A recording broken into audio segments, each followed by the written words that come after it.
ଛାଡ଼ ତମ ଛାଡ଼ ପିଲା ମାରିଦେବେ ଆମର।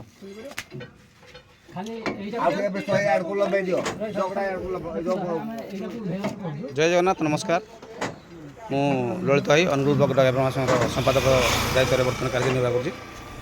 ଭାଇ ଢେଙ୍କାନାଳ ଜିଲ୍ଲା ଆମର ହିନ୍ଦୋଳ ବ୍ଲକ ତୁଳେଇ ପଞ୍ଚାୟତର ଭାଇ ତାଙ୍କ ଗାଡ଼ି ଟାୟାରରେ ପମ୍ପଚର ହେଇଛି, ଯାହାକି ଗୋଟେ ଜଗ ତାଙ୍କ ଭିତରେ ଥିଲା ପାଖରେ, ତ ରାଜ୍ୟ ଟୁରେ ପିନ୍ ପଡ଼ିଥିଲା। ତ ଆଉ ଗୋଟିଏ ଜଗ ଧରିକି ଆମେ ଆସିକି ପହଞ୍ଚି ଯାଇଛୁ ଆମର ଅନୁଗୁଳ ବ୍ଲକର ଉପଦେଷ୍ଟା ବଳରାମ ଭାଇ, ଦୁଗୁଟା ଜିପି ଡ୍ରାଇଭର ମହାସଂଘର ବିଷ୍ଣୁ ଭାଇ, ପୁକ୍ତା ଜିପି ଡ୍ରାଇଭର ମହାସଂଘର ସୁଖଦେବ ଭାଇ, ଆଉ ବାରଗଣା ଜିପି ଡ୍ରାଇଭର ମହାସଂଘର ସଭାପତି ଅନନ୍ତ ଭାଇ, ସମସ୍ତେ ଆସିକି ଜଗ ଧରି ପହଞ୍ଚି ଯାଇଛୁ। କବରକା ଜିପି ଡ୍ରାଇଭର ମହାସଂଘର ଜଣେ ଭାଇ ବି ଅଛନ୍ତି। ଭାଇ ନିହାତି ଓଡ଼ିଶା ଡ୍ରାଇଭର ମହାସଂଘର ନୀତି ନିୟମ ଅନୁସାରେ ଆମେ ଭାଇଙ୍କ ପାଖକୁ ପହଞ୍ଚୁଛୁ, ଆଉ ତାଙ୍କୁ ସାହାଯ୍ୟ ସହଯୋଗ ପାଇଁ ମଧ୍ୟ ହାତ ବଢ଼େଇବାର ଚାଲିଛି। ଜୟ ଜଗନ୍ନାଥ।